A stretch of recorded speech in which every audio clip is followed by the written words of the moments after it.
But the worst part isn't even the manipulation. The worst part is what comes after it.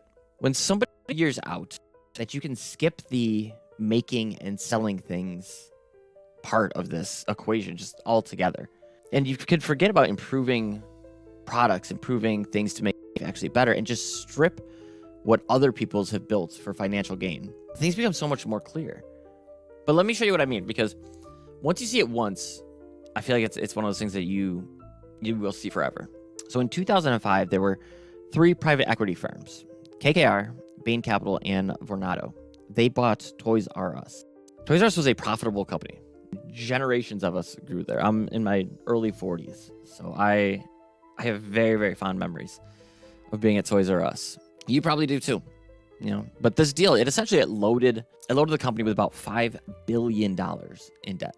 It was debt that the company had to carry, not the buyers, not these private equity guys that came in.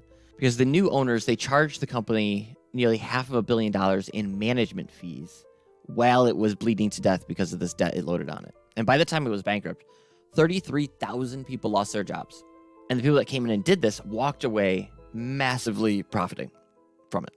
It wasn't a failure of the system. That is the system. That is the private equity system for many of them. Now, of course, there are some good ones. As with anything, there's good and there's bad. But that's how a lot of them operate.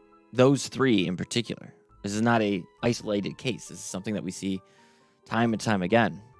They find something healthy and beloved. They saddle it with debt. They strip it for parts.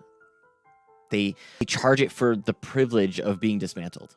And then they walk away, leaving a husk. Well, we all feel the pain of having to rebuild it or figure out life without it. Veteran-owned, faith-led, AI-powered, helping law firms grow with strategy, clarity, and results. Book your strategy session today.